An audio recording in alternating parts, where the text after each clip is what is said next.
Throughout history, humanity has shaped stone, metal, and clay into tools, symbols, and treasures. Most of these artifacts tell a clear story: a hammer for building, a tablet for recording, a statue for worship. But scattered across the world are objects that refuse to explain themselves. These are not ordinary relics. They are fragments of forgotten knowledge, creations far ahead of their time, or anomalies that should not even exist. Some seem to hint at lost technologies. Others whisper of civilizations we barely understand. A few are so strange that scholars cannot even agree if they are authentic or if they reveal something we were never meant to know. From stone discs carved with uncrackable codes, to ancient devices that function like modern machines, to mysterious objects that appear billions of years older than humanity itself, each of these artifacts challenges the story we think we know about the past. Before we begin, a quick note: videos like this take a long time to research, write, and bring to life. If you'd like to see more deep dives into the mysteries of history, your support means everything.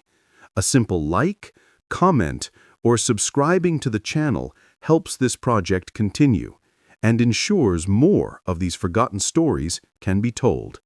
Thank you for being part of this journey into the ancient unknown.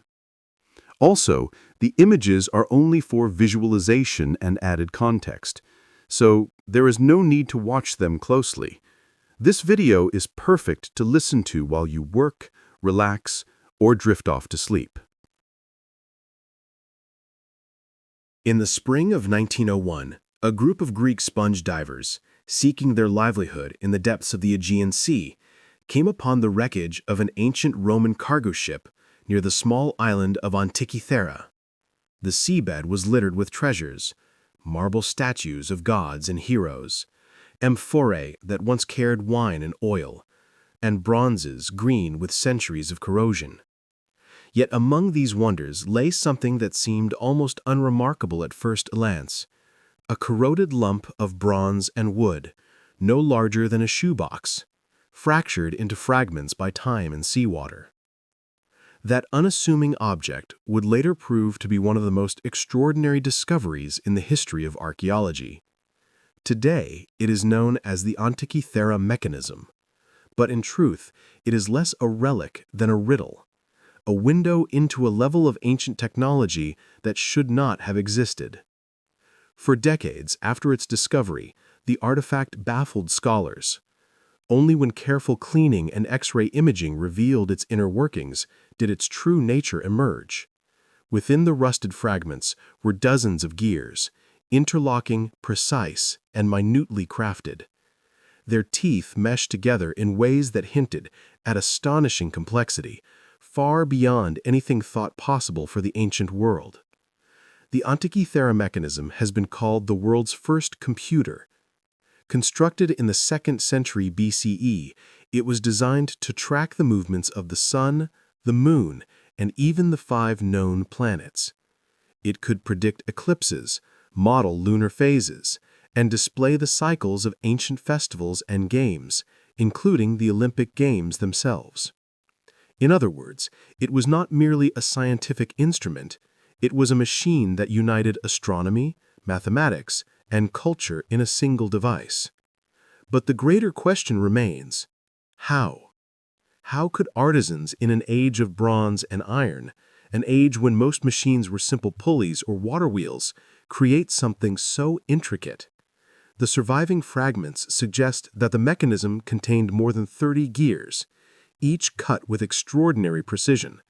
The ratios of these gears reveal mathematical sophistication equal to anything in the Renaissance, yet this was built more than a millennium earlier.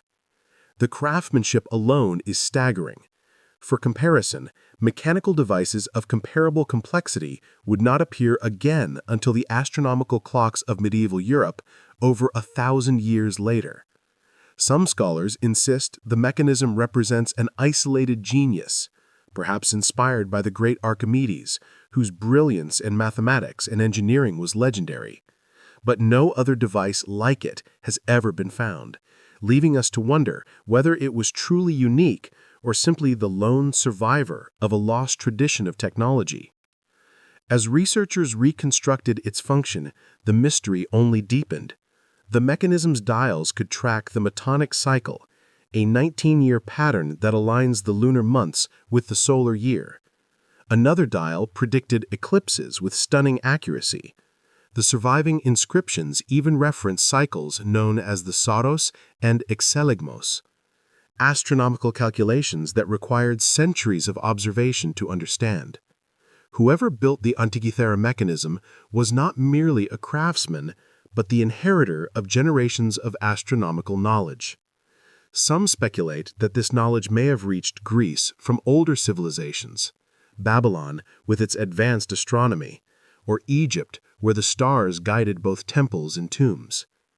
Others whisper that the Greeks may have preserved fragments of an even ancient science, one inherited from civilizations erased by catastrophe.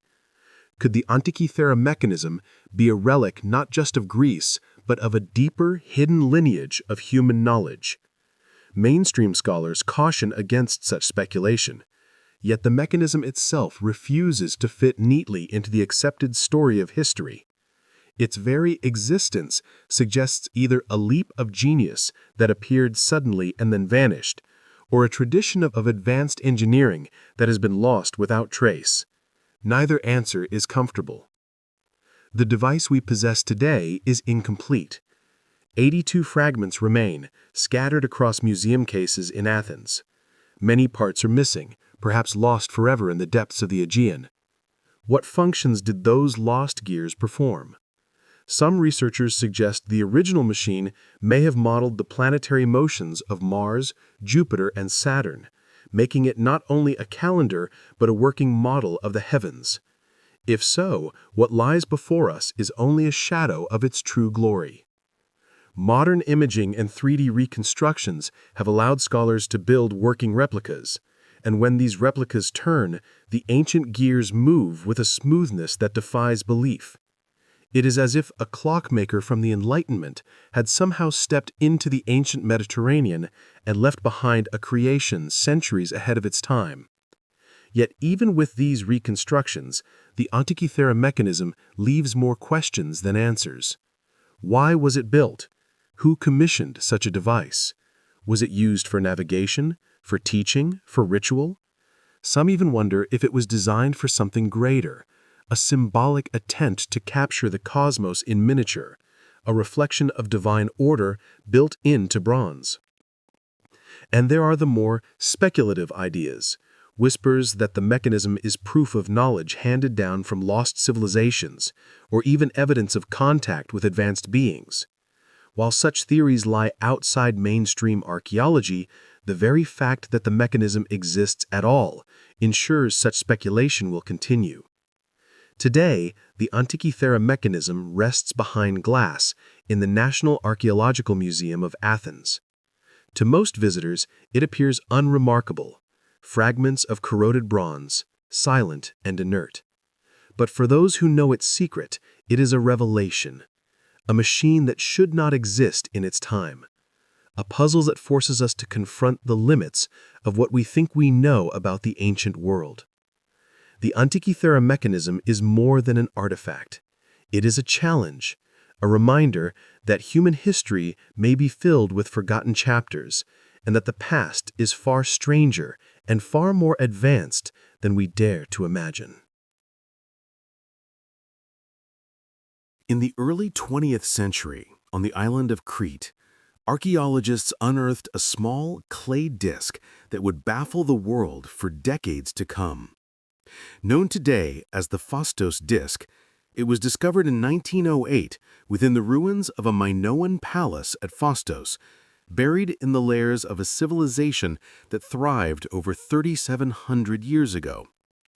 At first glance, it appears ordinary, a circular piece of fired clay, roughly 6 inches in diameter. Yet upon closer inspection, it becomes clear that this is no simple artifact. Stamped into both sides of the disk are 241 individual symbols arranged in a spiral pattern that winds from the edge to the center. The symbols depict human figures, tools, animals, and enigmatic abstract shapes, images unlike anything seen in other Minoan writings. What makes the disk extraordinary is not only its imagery, but the method by which it was made. Each symbol was pressed into the clay with a stamp, suggesting a form of movable type long before Gutenberg's invention in the 15th century. For decades, scholars have tried, and failed, to decipher the disk. Linguists, cryptographers, and historians have examined it from every angle. Some suggest it may be a religious hymn, others a record of commerce or ritual. Entire books have been written proposing interpretations, yet no consensus exists. The disk's language, its syntax, its purpose, all remain locked away, as if the artifact itself guards the secrets of the Minoans. What makes the phaistos disk so haunting is its uniqueness. No other artifact in Crete or the broader Aegean world bears the same symbols. It stands alone, a solitary puzzle that seems almost deliberately designed to elude understanding. Who created it and why? Was it a ceremonial object, a teaching tool, or a code meant to conceal knowledge from all but the initiated? Attempts to recreate its symbols have revealed the disk's meticulous craftsmanship. The stamps were carefully aligned, and the spiral arrangement suggests an aesthetic as well as practical purpose. Whoever made it possessed a deep understanding of design, language, and symbolism. Yet the fact that no other examples have survived hints at a knowledge that was lost almost immediately after its creation. Some have speculated that the disk represents a form of proto-writing, a bridge between pictographs and alphabetic systems. Others propose that it encodes astronomical or calendrical information, though no theory has gained wide acceptance. Its mystery is compounded by its context. Found in a palace complex among ordinary objects, it seems both central and anomalous at the same time. The phaistos disk forces us to confront uncomfortable questions. How much of human history has vanished without a trace? How many inventions, languages, or scripts were created and then lost to fire, decay, or conquest? And perhaps most unsettling, what knowledge did the Minoans possess that we can no longer access? Today, the disk resides in the Heraklion Archaeological Museum, quietly spinning a tale that no one can fully read. Scholars continue to puzzle over it, using the latest technology, computer algorithms, and statistical models, yet the disk remains silent. Every failed attempt only deepens its era mystery. It is not merely an artifact. The phaistos disk is a challenge, a relic from a civilization that vanished centuries ago, leaving behind a single object that seems almost alive in its defiance. Its existence suggests that the ancient world was capable of innovation, complexity, and creativity that modern history struggles to acknowledge. As we gaze upon its spiraled inscriptions, one can almost imagine the hands that pressed each symbol into the clay, the thought and intention behind each mark. And yet the meaning has been lost, locked in a language we may never understand.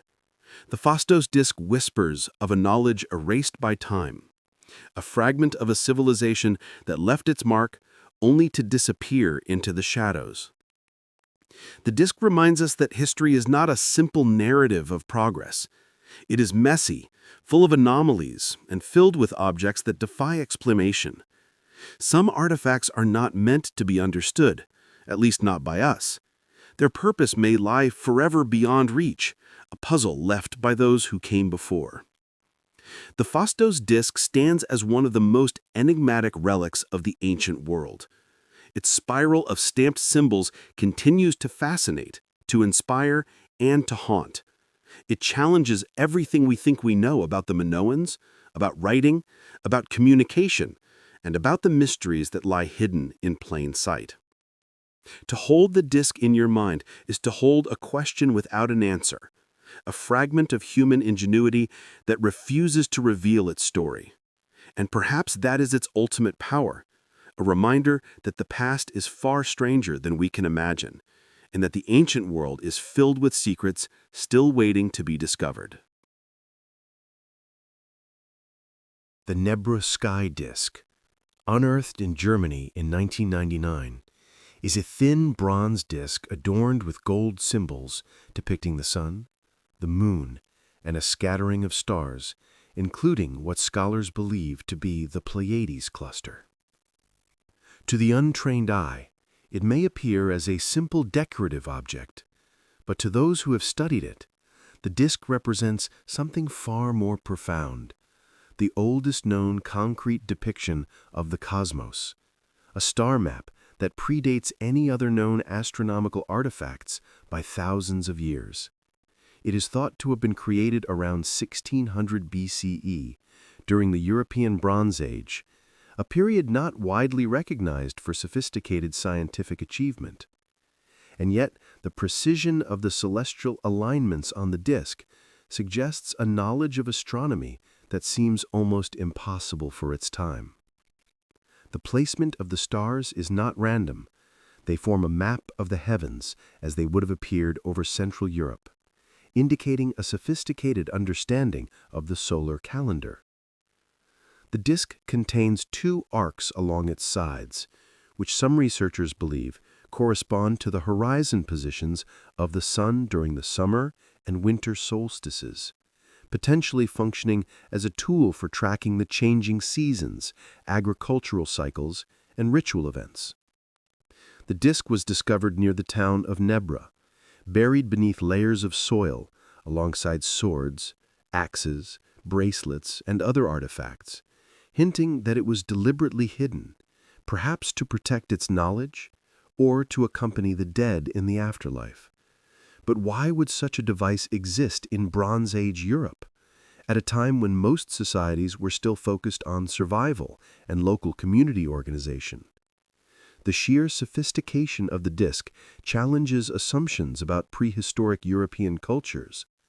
Its creators understood not only the movement of celestial bodies, but also the concept of lunar-solar synchronization, a calculation so precise that it would confound many later civilizations. Unlike other ancient cultures that left behind monumental observatories or detailed written records, the makers of the Nebra sky disk encoded their astronomical knowledge into a compact, portable artifact. Some theories suggest it served a ceremonial or religious purpose, a bridge between the earthly and the divine. Others propose it functioned as a practical tool for navigation or agriculture, guiding when to plant crops or initiate trade expeditions.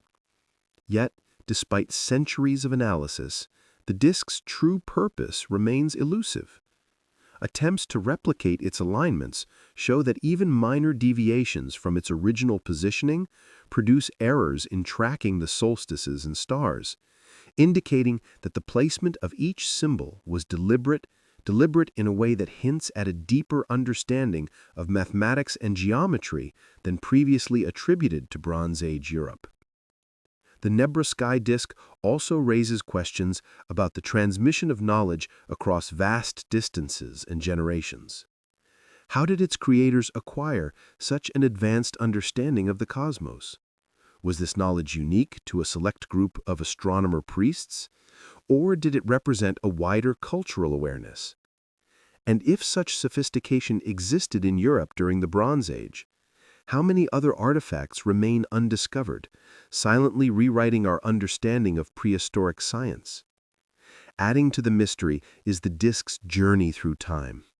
Discovered only recently, it was hidden for centuries, possibly due to warfare, ritual, or the collapse of a society that could no longer maintain its knowledge. Each layer of soil that covered it tells a story of abandonment, secrecy, and preservation. The gold inlay itself, representing the sun, moon, and stars, is remarkably well crafted, suggesting that the disk's creators possessed not only astronomical knowledge, but also advanced metallurgical skill. Some scholars have drawn comparisons between the Nebra sky disk and ancient Babylonian and Mesopotamian astronomical records, speculating that there may have been a flow of knowledge across Europe and the Near East much earlier than previously thought. Others caution against drawing direct links, emphasizing that the disk's unique design and symbolism reflect a distinctly European worldview. Still, the disk remains one of the most enigmatic artifacts of the ancient world, a tangible proof that humanity's fascination with the heavens is not a modern phenomenon, but a desire that stretches back thousands of years. It stands as a silent testament to a people who gazed at the night sky, tracked the stars with precision, and sought to understand their place in the universe long before telescopes, ephemerides, or formalized scientific methods. The Nebra sky disk is more than an ancient relic. It is a window into the minds of a vanished civilization, a puzzle whose edges remain sharp despite the passage of millennia.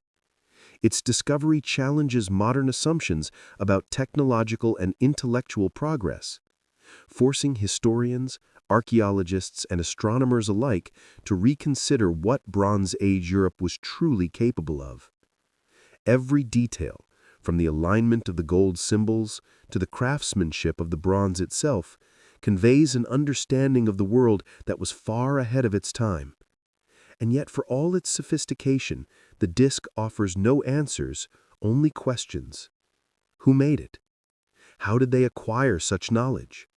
And most hauntingly, why was it buried and forgotten, waiting millennia to re-emerge from the soil, challenging our understanding of history and human potential? In studying the Nebra sky disk, one cannot escape a profound sense of wonder.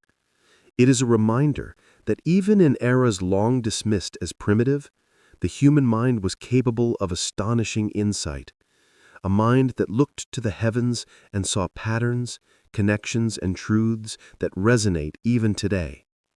Its presence suggests that the story of humanity's pursuit of knowledge is older and richer than we often imagine, and that hidden across the earth, in forgotten fields and beneath layers of time, there may yet be other artifacts that continue to whisper the secrets of our distant past.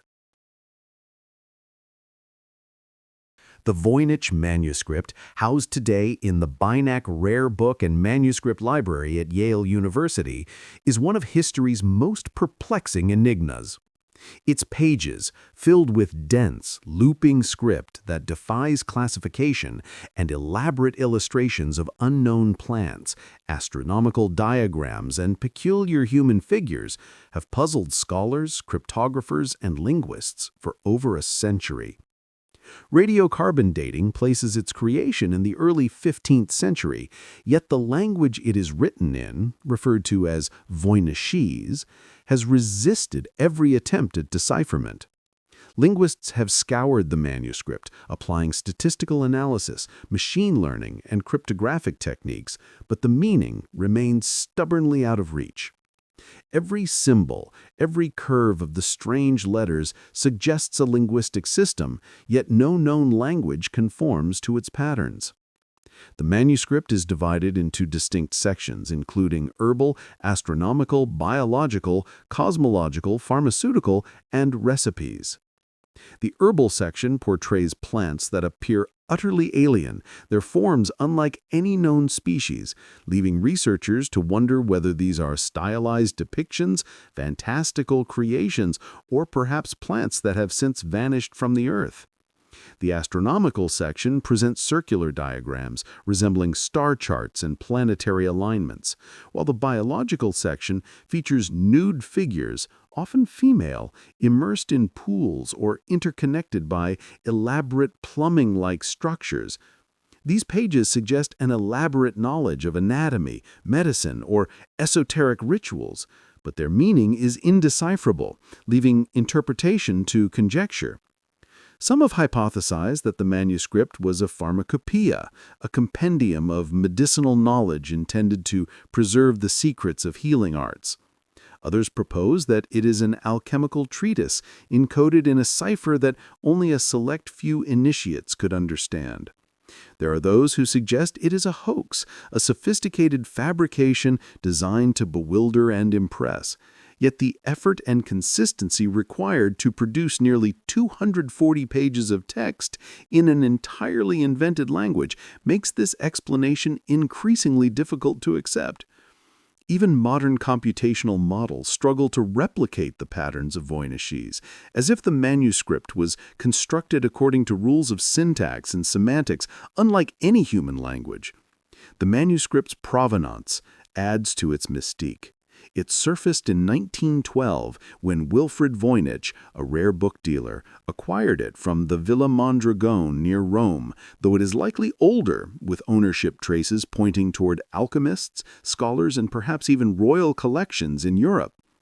Every attempt to trace its origins encounters a dead end, as if the manuscript exists in a liminal space between history and imagination, tangible yet impenetrable. Its illustrations heighten this sense of strangeness. The plants do not match any known botanical catalogs, some combining features of multiple species or entirely invented organs. The human figures, often in strangely contorted positions, engage in activities that seem ritualistic, scientific, or symbolic, yet without any key to unlock their purpose. The manuscript's diagrams of the heavens and the stars suggest an understanding of astronomy, but again, the alignment of constellations does not correspond to any known system, and some appear entirely fictional. Attempts to decode the manuscript have been relentless. During World War II, codebreakers from both Allied and Axis powers examined it, hoping to uncover hidden messages or secrets. In the modern era, mathematicians and linguists have applied algorithms to detect recurring patterns and statistical regularities, yet Voynichese resists every attempt to map it onto a known language, leaving the manuscript as a puzzle that may have been intended to remain unsolved. Some researchers speculate that the manuscript may not be a language at all, but a constructed system of information that conveys meaning through symbolism rather than words, a medieval analog of an abstract code or information theoretic model.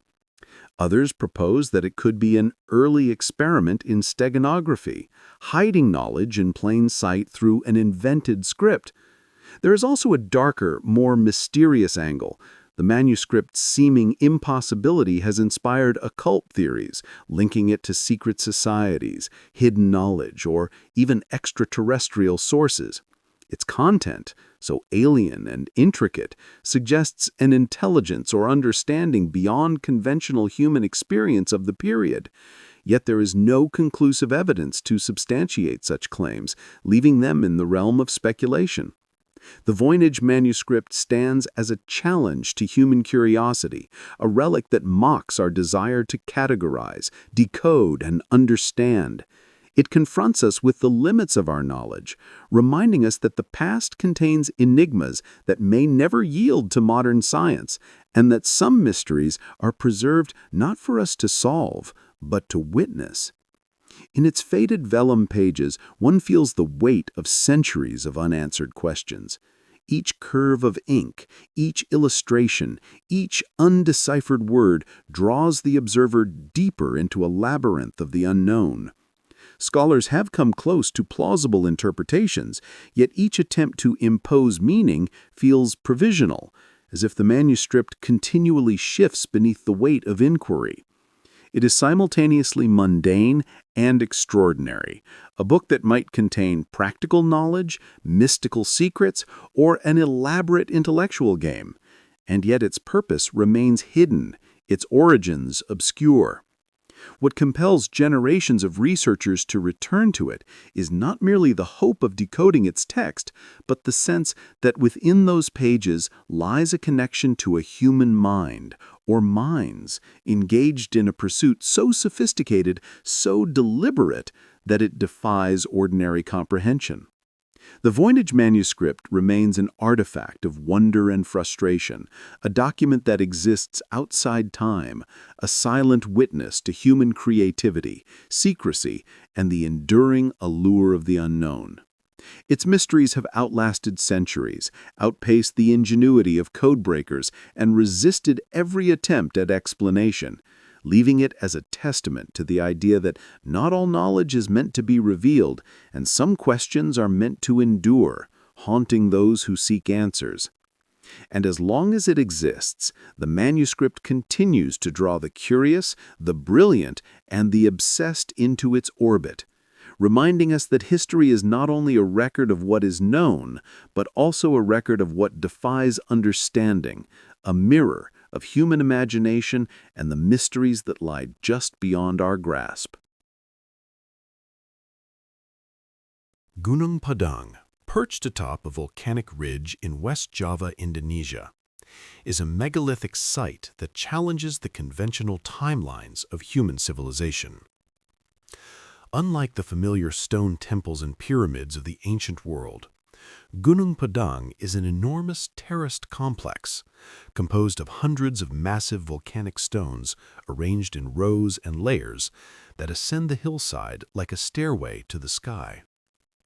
Archaeological studies indicate that the site could extend far deeper and older than previously imagined, with some researchers suggesting the lower layers may date back as much as 20,000 years, long before the rise of any known civilization in Southeast Asia. The stones themselves are remarkable, some weighing several tons, yet they fit together in ways that suggest careful planning and sophisticated construction techniques. Unlike natural formations, the terraces and carefully aligned columns form a deliberate geometric pattern, hinting at architectural knowledge that seems astonishing for a prehistoric culture. Initial studies in the 1970s identified Gunung Padang as a cultural site associated with megalithic traditions in the region, believed to be no more than 2,500 years old. Yet, more recent geological and archaeological investigations have revealed a far more complex reality. The site is a multi-layered structure, with terraces built atop older foundations, indicating multiple phases of construction spanning millennia. Radiocarbon dating of organic material from beneath the stone terraces has yielded dates that extend back tens of thousands of years, suggesting that Gunung Padang may predate not only the pyramids of Egypt, but also many other structures long considered the earliest human monuments. The purpose of the site remains elusive. Some researchers propose it was a ritual center, a sacred place where early humans gathered to observe the heavens, conduct ceremonies, or honor deities. Others suggest a more practical function, perhaps as a defensive stronghold or a community gathering place, though the scale and precision of the construction suggest a symbolic or ceremonial significance. Adding to the enigma are the arrangements of the stones themselves. Many are shaped with flat surfaces, perfectly aligned, and positioned in ways that form rectilinear patterns, spirals, and terraces that some have linked to astronomical alignments. Certain stones are thought to mark solstices, equinoxes, or other celestial events, implying an understanding of the movement of the sun, moon, and stars that would be extraordinary for a culture believed to exist at such an early date. The site also hints at advanced engineering. Soil studies and ground-penetrating radar surveys suggest that the terraces are supported by a complex substructure of volcanic rock, possibly stabilized to withstand earthquakes and erosion over thousands of years. This level of construction sophistication implies knowledge of geology and structural integrity far beyond what would be expected of early human communities, raising questions about the capabilities of prehistoric societies. Gunung Padang's sheer scale adds to its mysterious aura. The terraces extend over several hectares, ascending nearly 100 meters from base to summit. Walking among the massive stones, one cannot help but sense an intentionality that transcends functional necessity. Each layer seems meticulously placed, as if designed to convey meaning or to guide those who ascended the terraces through a ritual or symbolic journey. Researchers and explorers alike have noted a palpable sense of antiquity, as though the site preserves not only the memory of a people, but also a fragment of consciousness from a forgotten era. The site has also sparked debate among scholars. Some caution against sensationalist claims, emphasizing the need for rigorous scientific verification of dating and interpretation. Others embrace the possibility that Gunung Padang represents evidence of a lost chapter in human history, a civilization capable of monumental construction and complex understanding of their environment tens of thousands of years before established timelines suggest humans achieved such feats. The controversy itself contributes to the site's mystique. Political, cultural, and academic tensions have influenced research. Yet the stones remain, indifferent to human debate, silent witnesses to an ancient intelligence whose origins are hidden beneath layers of volcanic rock and the passage of time. Gunung Padang embodies a challenge to our assumptions about prehistoric life. It compels us to reconsider what early humans were capable of, to question the limits imposed by current historical models, and to entertain the possibility that monumental architecture and sophisticated planning were within the reach of societies we have long underestimated. Every terrace, every stone, every carefully arranged formation is a testament to human ingenuity and persistence, a voice from a time that predates recorded history. And yet, despite decades of study, Gunung Padang offers no simple answers. Its builders remain anonymous, their culture undocumented, their knowledge encoded only in the stone structures they left behind. The site stands as a dialogue between the known and the unknown, a conversation that stretches across millennia, urging those who investigate it to confront the vastness of human potential and the mysteries that history has left buried. The deeper layers of Gunung Padang, still largely unexplored, promise further revelations. Each stratigraphic level may contain insights into construction methods, social organization, or even cosmological understanding that could redefine what we know about human prehistory. It is a monument not only of stone, but of possibility, reminding us that the narrative of civilization is far richer and more complex than the linear progression taught in textbooks. In contemplating Gunung Padang, one is struck by both awe and humility. The site confronts us with a question as vast as time itself.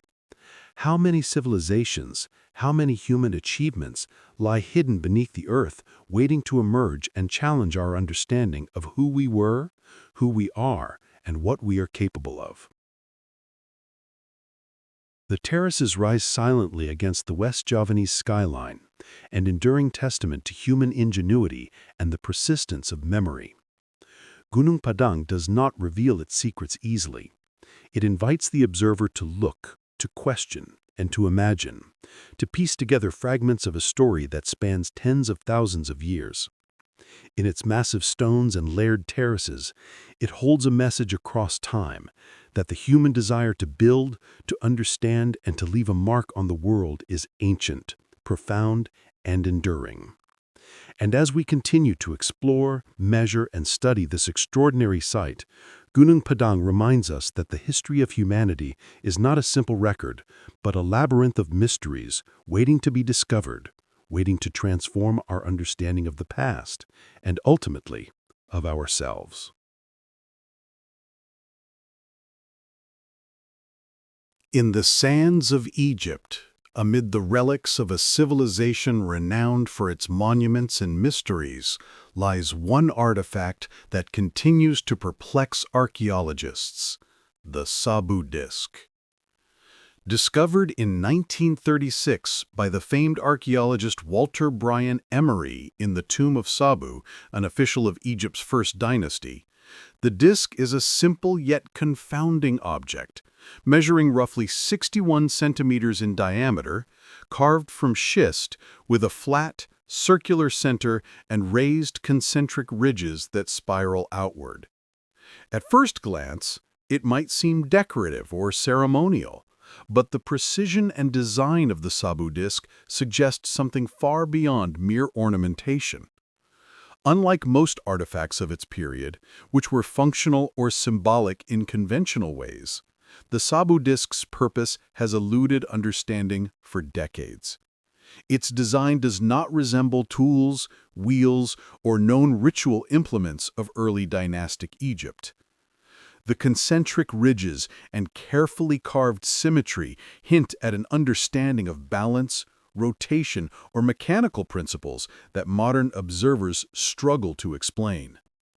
Researchers have noted that the disk's structure is unlike anything else found in ancient Egypt.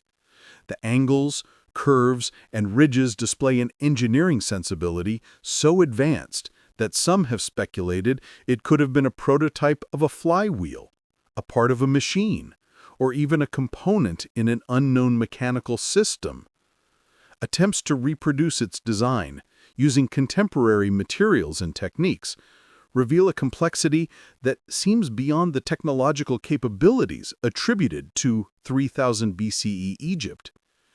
Emery himself was astonished, describing the disk as a puzzle of the highest order, and its uniqueness only deepens the enigma. The disk has also inspired connections to more speculative theories. Some researchers suggest that the Sabu disk reflects a lost knowledge of mechanics or astronomy, encoded in stone long before such concepts were formally recognized.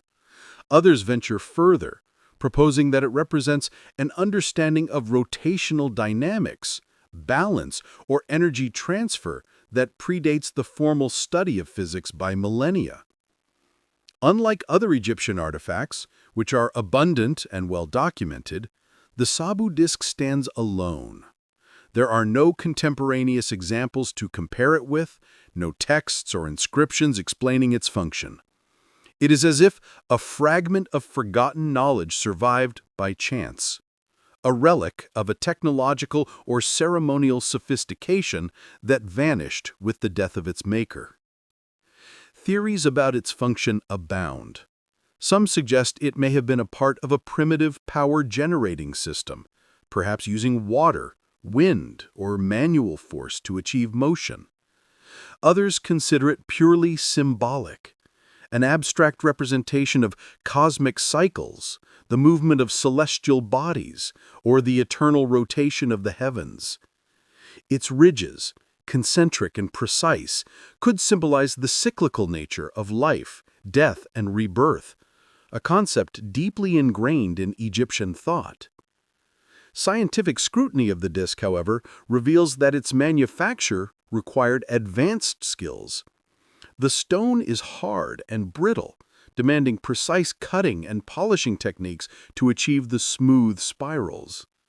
The precision with which the ridges are carved suggests that the creator possessed not only dexterity, but a conceptual understanding of geometry and symmetry that is extraordinary for the era.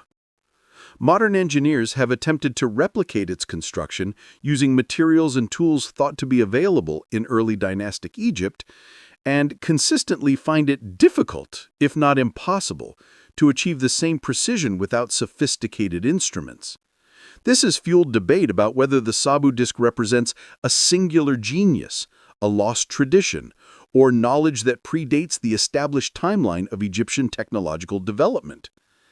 Its discovery within a tomb adds further intrigue.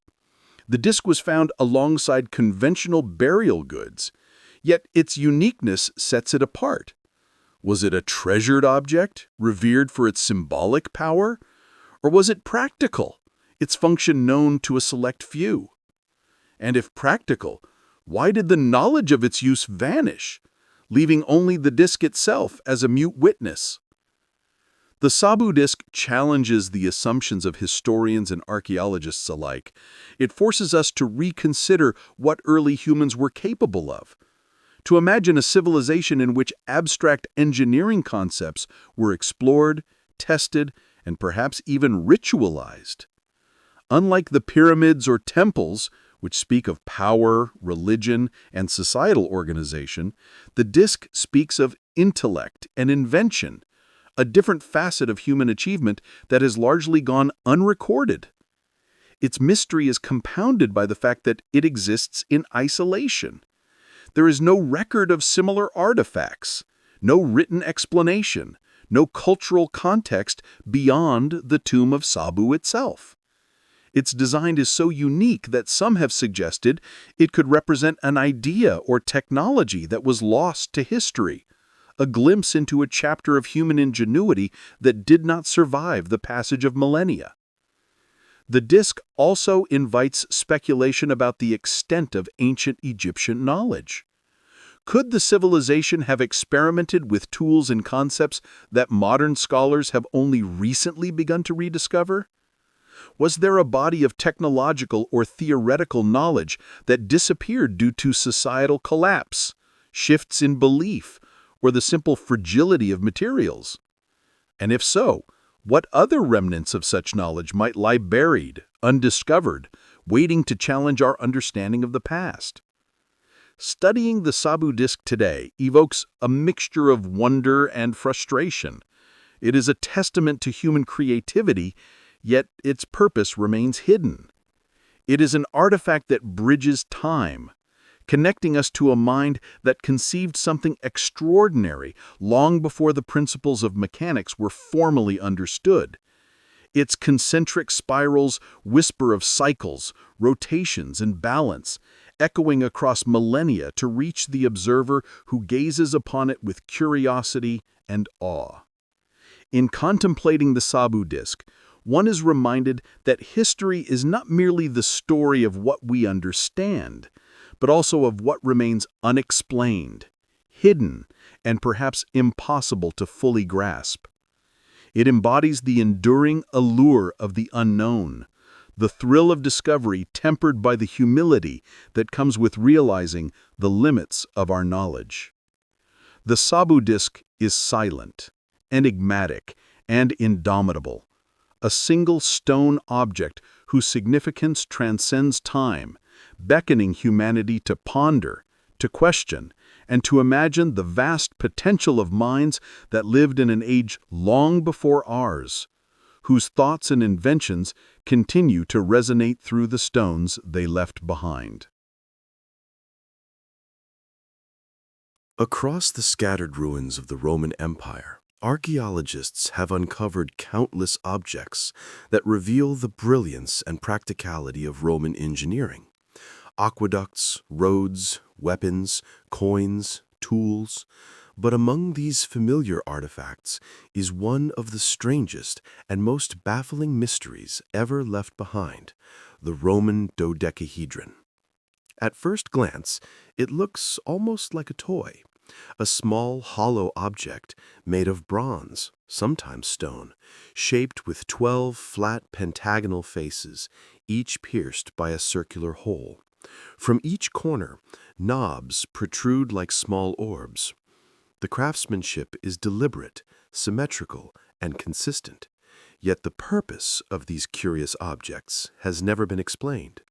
Dozens of them have been found scattered across Europe, in England, France, Germany, Belgium, Hungary, and beyond. They appear in no ancient text, no Roman description, no catalog of tools or treasures. Not one historian of the empire thought to write down their function. And so today, we are left with dozens of these artifacts, ranging from 4 to 12 centimeters across, and not a single answer to explain them. Theories abound, but the truth hides itself behind silence. Some believe they were used for practical purposes. One popular idea is that they were tools for gauging distance or measuring objects, perhaps by looking through the different-sized holes. Others argue they may have been surveying instruments, allowing Roman engineers to calculate angles in the field. The precision of the holes and their varying sizes seem to suggest a mathematical function, yet no consistent measurement system has been proven across the different dodecahedrons. Others have wondered if they served as candlestick holders. Some specimens show traces of wax inside, though whether this was their intended use or simply a later adaptation remains unclear. The knobs on the corners could easily stabilize the object when set down, and the holes might allow light to project incurious patterns. Yet no clear pattern connects the finds to ritual or domestic contexts. Then there are the stranger theories. Some argue they were religious or ceremonial objects, talismans of unknown cults.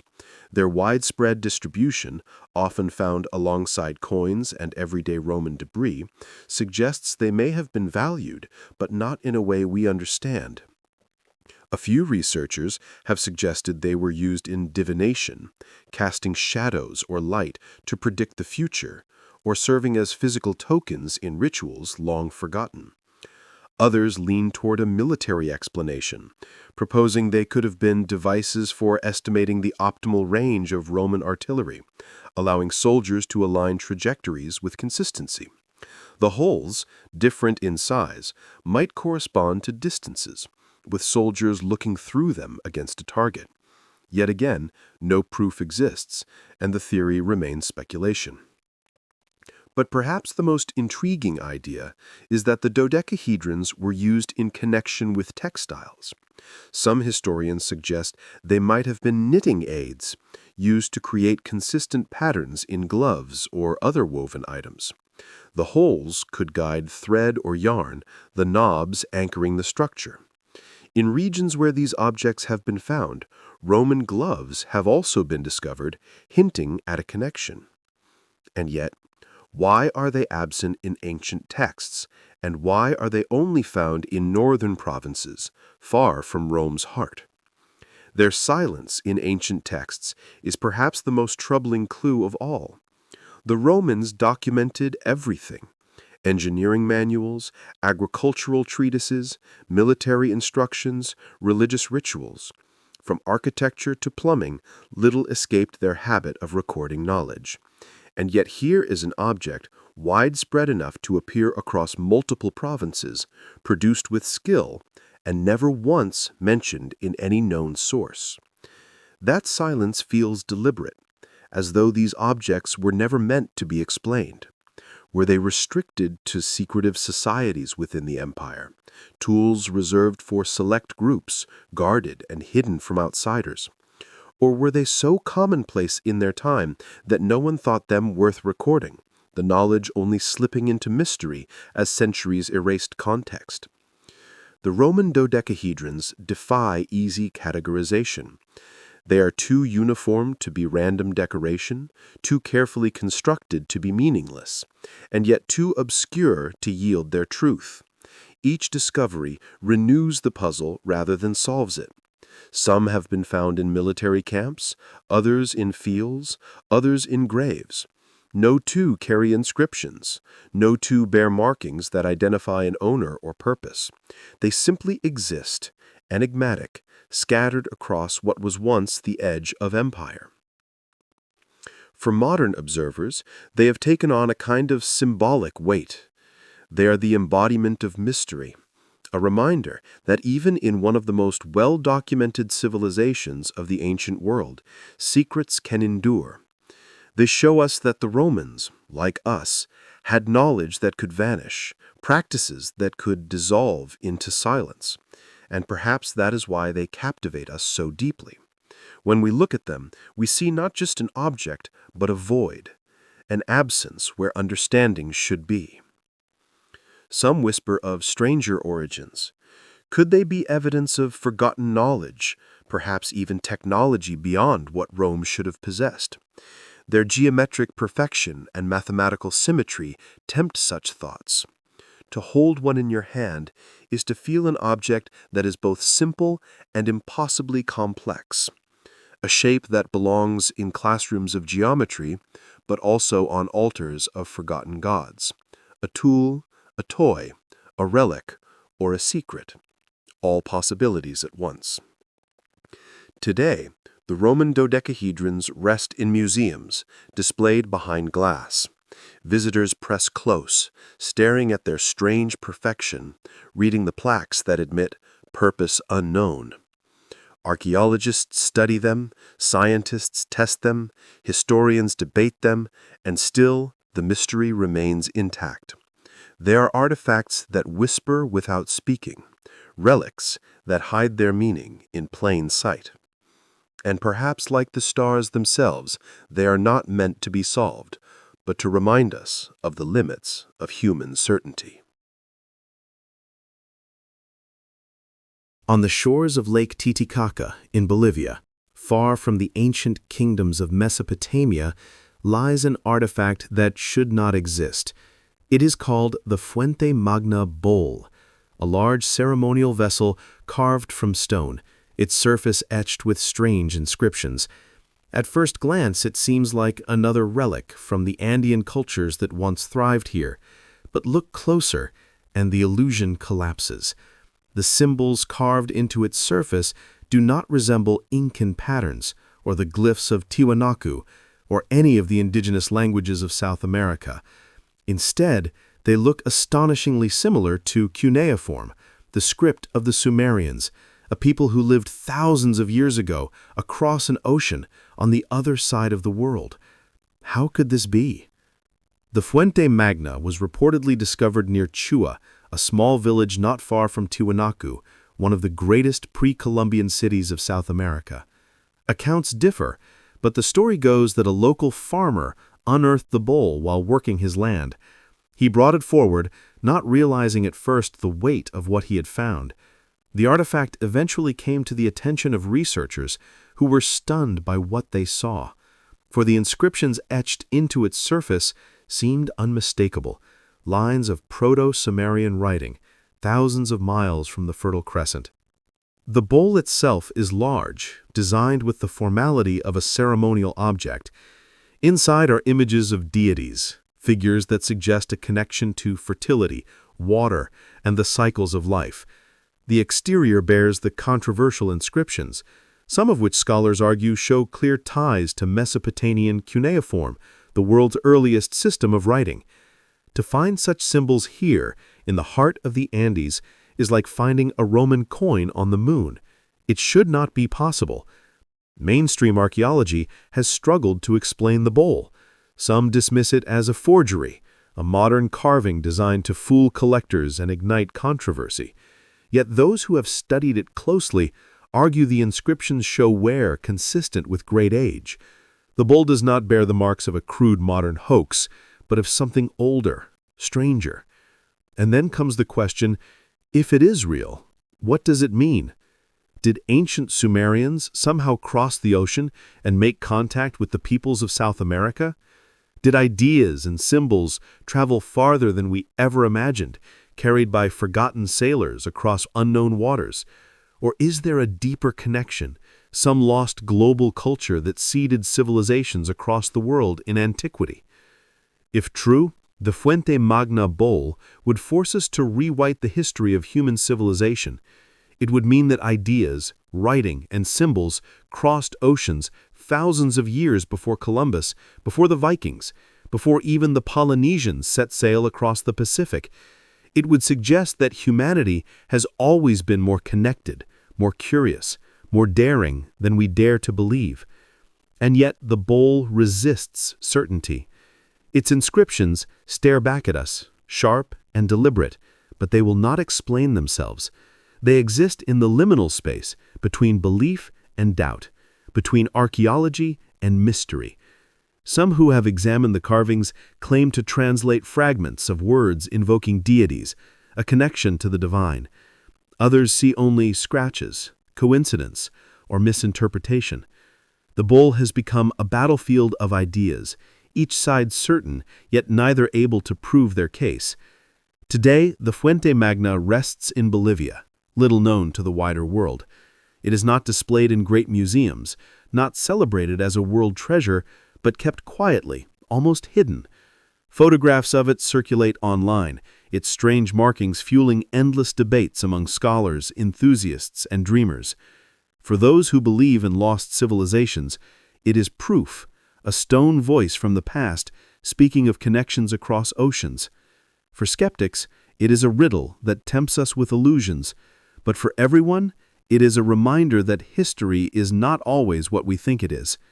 To stand before the Fuente Magna bowl is to feel the collapse of certainty. The Sumerians should not be here. Their script should not exist in the Andes, and yet, carved into the stone, it seems to remain, undeniable. Was it carried by travelers whose names are forgotten? Sailors who reached the shores of South America millennia ago? Was it a remnant of some lost global civilization whose traces appear like echoes across continents? Or is it a deception, a puzzle crafted in more recent times to test our hunger for wonder? The Fuente Magna offers no answers, only silence carved into stone. And in that silence, it calls us to reconsider what we know and what we do not know. In the Cathedral of Turin, locked away behind bulletproof glass and displayed only on rare occasions, lies a length of linen that has fascinated, divided, and unsettled the world for centuries. It is called the Shroud of Turin, a cloth that bears the faint but haunting image of a man, beaten, blooded, and seemingly crucified. For believers, it is nothing less than the burial shroud of Jesus Christ himself, a relic of the resurrection. For skeptics, it is a medieval forgery, one of the most elaborate hoaxes in human history. But no matter where one stands, the shroud presents a mystery that science has never been able to fully unravel. The first recorded mention of the cloth dates back to the 14th century in Lille, France, where it was displayed in a small church. Even then, controversy swirled around it.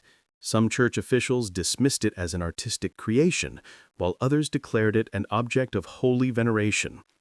Pilgrims traveled from afar to see the image of the man imprinted on its fibers, a man whose wounds seemed to align perfectly with the biblical account of the crucifixion. The image is strange, faint, yet distinct, almost like a photographic negative centuries before photography existed.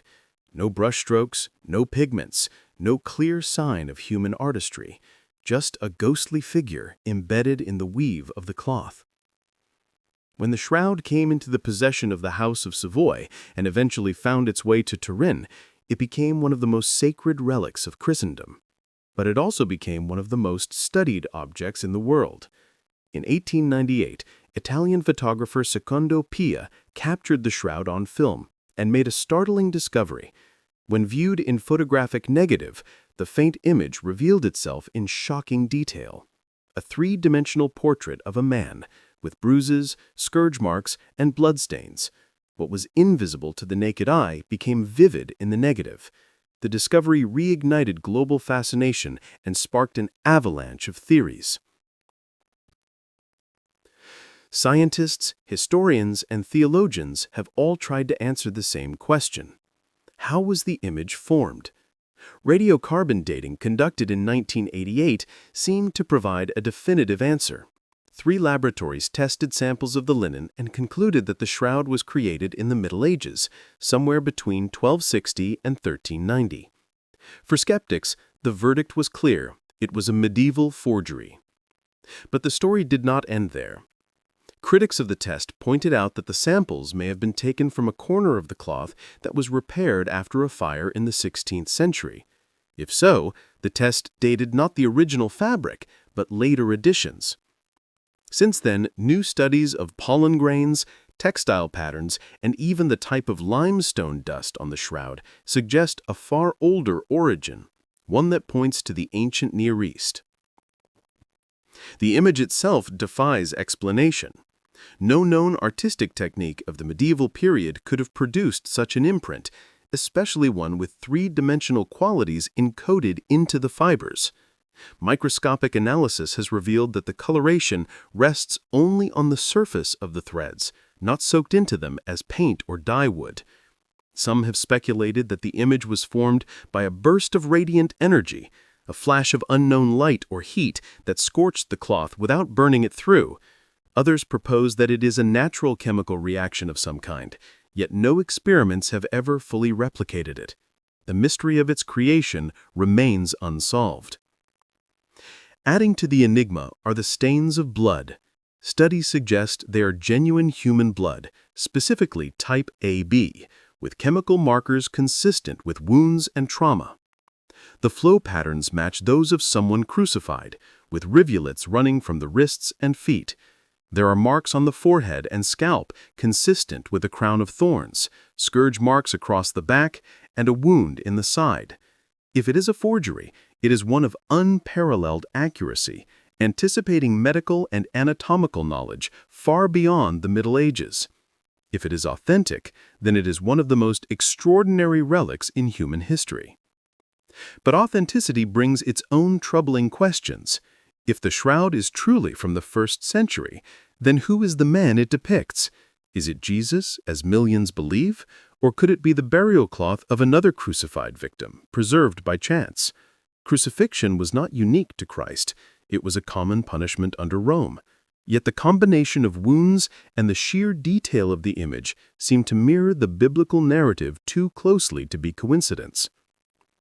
For centuries, the shroud has been at the heart of devotion and controversy alike.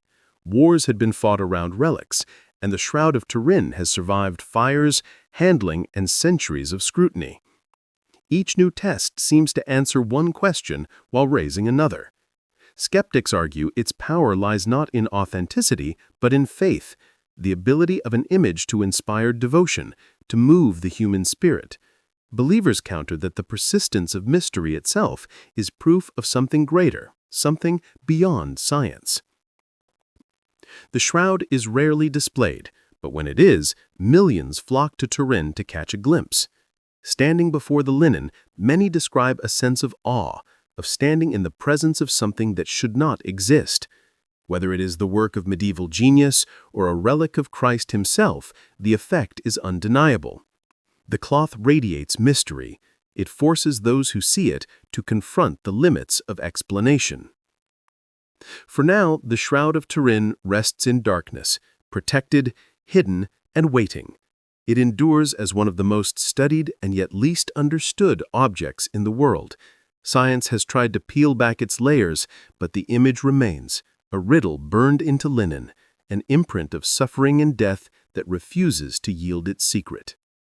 Perhaps it is a fraud, perhaps a miracle, or perhaps something in between, a mystery born of faith and history, preserved in threads.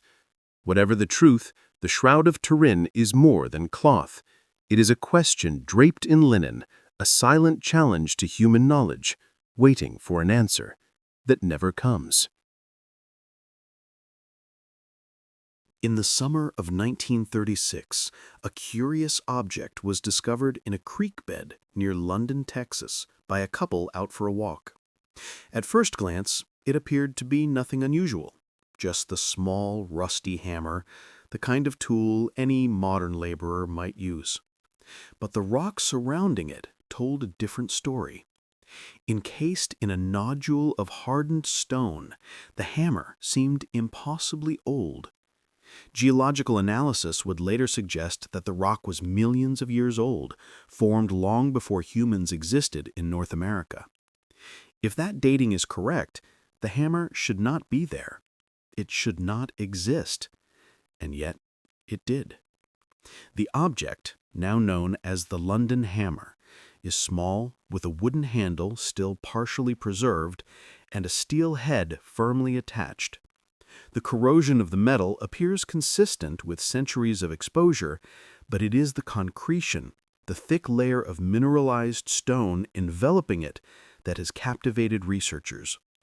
The stone itself appears to have formed naturally, through processes that typically take millions of years. To find a tool unmistakably manufactured by humans trapped within such rock challenges everything we know about history and geology. How could a modern-looking hammer appear in a layer of rock that predates known human civilization? Skeptics immediately suggest a simple explanation. Perhaps the hammer fell into the creek and became encased in a concretion of calcium and iron over decades, giving the illusion of ancient stone. Or perhaps it is a hoax, planted to deceive collectors and the curious. Yet those who have studied the object closely argue that the concretion is far too uniform and thick to have formed in just decades. Chemical analysis of the mineralized crust suggests a formation timeline that stretches into the millions of years, an era long before humans crafted steel tools. The hammer itself is deceptively ordinary. Its design is simple, typical of hammers used for basic construction work. The head is wedge-shaped, the handle slender, and the entire piece small enough to fit comfortably in one hand. But this ordinariness only heightens the mystery. There is nothing about the tool that indicates an advanced or alien design. It is purely utilitarian, and yet its placement in ancient rock defies all rational explanation. It is a human object in a time and place where humans should not have existed. Some theorists propose extraordinary possibilities. Could the London hammer be evidence of a lost civilization that predates modern archaeology? Perhaps a culture once thrived on Earth, mastering metallurgy long before we believed it possible, leaving behind tools that became fossilized in ways we do not yet understand. Others suggest even more speculative ideas, invoking time anomalies or artifacts transported across dimensions. While such claims are controversial, the hammer remains stubbornly resistant to conventional explanation. It is an artifact that refuses to fit neatly into any timeline, challenging the linear history we take for granted. Scientific studies have attempted to date both the concretion and the tool itself. The handle, partially petrified, appears consistent with organic materials several centuries old, while the steel head is corroded in a manner that suggests long-term exposure to mineralization. But it is the stone surrounding the hammer that captivates the imagination. Scientists have examined its crystalline structure, chemical composition, and density, and while they can explain its formation in general terms, they cannot reconcile it with the presence of a man-made object within it. How did a simple hammer end up inside rock that should have existed long before humans walked the earth? The London hammer is more than mere curiosity. It is a symbol of what lies beyond our understanding. It forces us to confront questions about the past that conventional history cannot answer. Was there a civilization capable of metallurgy millions of years ago? Did humans, or something like them, exist far earlier than we have ever discovered? Or is the hammer evidence of forces and phenomena that we have yet to comprehend, anomalies that defy our linear concept of time and causality? Its discovery has inspired books, documentaries, and endless debate among enthusiasts of alternative history. The hammer has been compared to other out-of-place artifacts found around the world, objects that seem to predate human civilization or appear where they should not be possible. Each comparison adds weight to the mystery, suggesting that the London hammer may be part of a pattern, a series of clues left behind by a world we only partially understand. Yet, for all the speculation, the hammer remains silent. It offers no answers. It does not speak. It does not explain. It does not confirm or deny the theories spun around it. Its existence is proof enough, forcing observers to acknowledge that the past is more complex than textbooks allow. Holding the hammer in your hand, even through the lens of photographs and displays, one can feel the tension between certainty and mystery. It is an object that belongs simultaneously to the known world and to the realm of impossibility. Today, the London hammer rests in a private collection, studied by a handful of researchers who continue to debate its origins. Its story has spread across the globe, shared in videos, articles, and forums where its enigmatic nature is celebrated. And yet, despite all the attention, the hammer does not yield its secrets. The concretion remains solid, the steel head intact, and the object continues to defy the logic of time, geology, and human history. Perhaps the greatest power of the London hammer is its ability to make us question everything we assume about the past. History is taught as a series of milestones, a linear progression of discovery and invention, but artifacts like this hammer suggest that reality is far messier, far stranger. There are layers of time we have yet to explore, civilizations we have yet to uncover, and mysteries that refuse to yield to conventional understanding. The hammer is a fragment of that deeper truth, a small yet profound reminder that what we think we know is only part of the story. To gaze upon the London hammer is to face a paradox. A human object trapped in impossibly ancient rock, a relic that should not exist. It stands as a challenge to archaeology, to geology, and to our very understanding of time itself. And in that challenge lies its enduring fascination, a simple tool that becomes a doorway into mystery, a question carved in stone and metal, waiting for answers that may never come.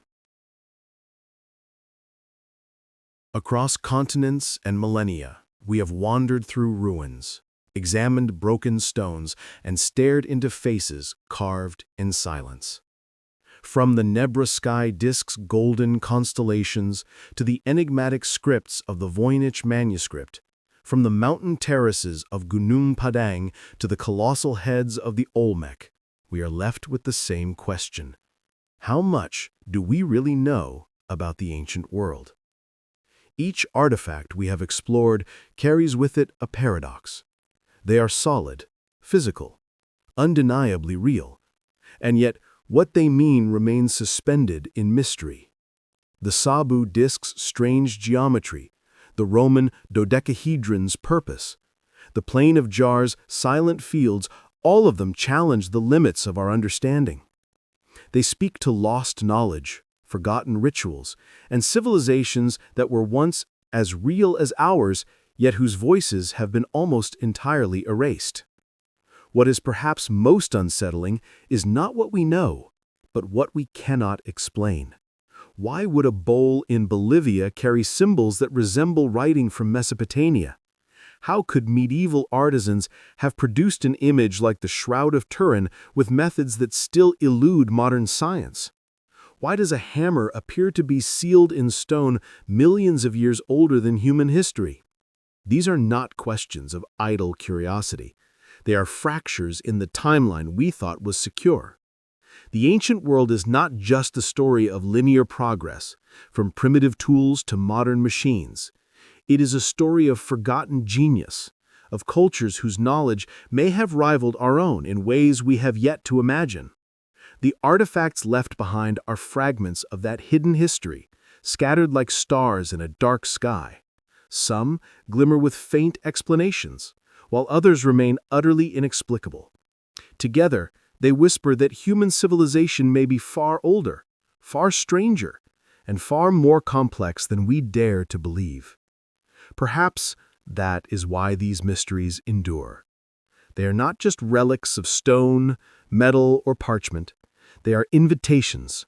They ask us to question what we have been told, to look beyond the neat timelines drawn in textbooks, and to admit that the past is far more enigmatic than the present can fully grasp.